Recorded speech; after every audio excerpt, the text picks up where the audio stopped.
नभए के 3 सम्मको हेलमेट हेर्न जाने हो IMF Baluwatar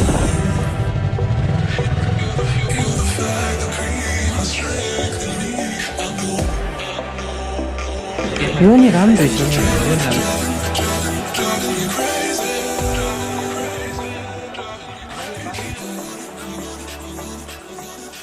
So what's up YouTube? के सबैजना this is Dragon back with another vlog. Now we are going towards Helmets Nepal हैन Helmets Nepal गएर आज K1 नभए K3 सम्मको हेलमेट हेर्न जाने हो So let's go. So अब चाहिँ निस्किँदै छौं in brand new R3 kiss भौ बाटो छ जान्छ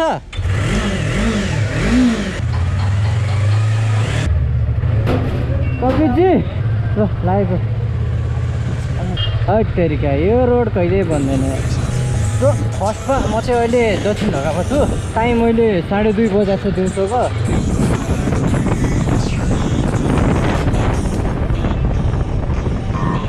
आइएमएफ बालुवाटार र एकलोट हेलमेटहरू हेरिन्छ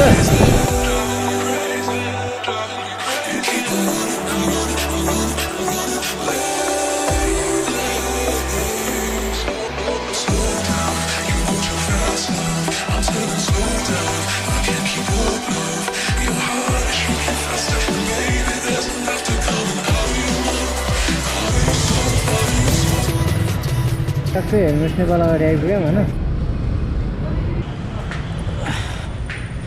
फ्री इन्सुरेन्स के भयो एक्सिडेन्सियल इन्सुरेन्स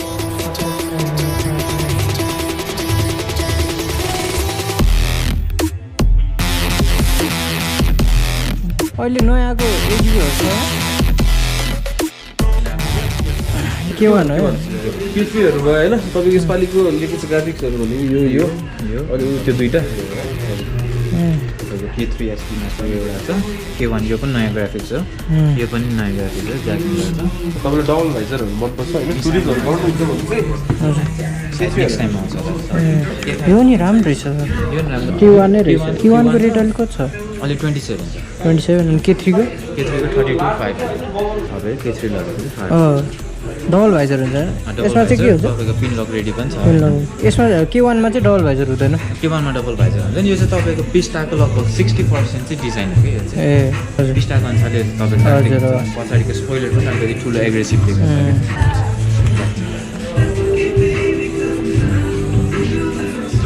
नयाँ रहेछ यो अनि यो एउटा छु भन्ने चाहिँ नयाँ 2020 नाइस एनिमल बिल्ड क्वालिटी नै खतरा हुने क्या एजीबी फेरि एजीबीको त हो तपाईँको मोस्ट रिनाउन्ड ब्रान्ड भयो होइन वर्ल्डमा झन्डै गएको यो नि अहिले K1 मा आएको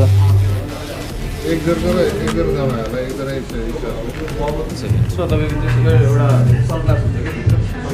अनि तपाईँको तपाईँहरूलाई अनि त्यो मिसन 200 एकचोटि त्यो K1 हेरौँ न सोल्युना अरू प्रिन्टहरू भन्दा त यो फार बेटर छ नि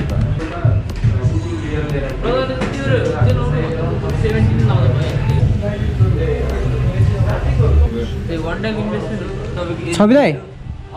म चाहिँ यो हेरेँ हो यो त दाइ यो 1 गति थियो यो नआएको भए मान्छेले यही चुज गर्थ्यो यही यसको उयो भाइजर पनि छ गोल्डेनमा कति पर्छ त्यसको भाइजर मात्र यो दिएर त्यो लिन अब हाम्रो यो सक्सेस दिइसकेपछि तपाईँको यो प्राइस बढ्छ क्या बढ्छ अब यसको कति छ भन्नुभयो 27,000 हाम्रो त्यो इएमआई फेसिलिटीहरू चाहिँ कस्तो छ इएमआई चाहिँ हाम्रो तपाईँको 4वटा ब्याङ्किङ पार्टनर छ तपाईँको मेगा सिद्धार्थ सनराइज अनि तपाईँको नवीन 4वटाबाट तपाईँले एउटाको चाहिँ क्रेडिट कार्ड लिएर आउनुपर्ने हुन्छ अनि यही हेरेर हामी नत्र त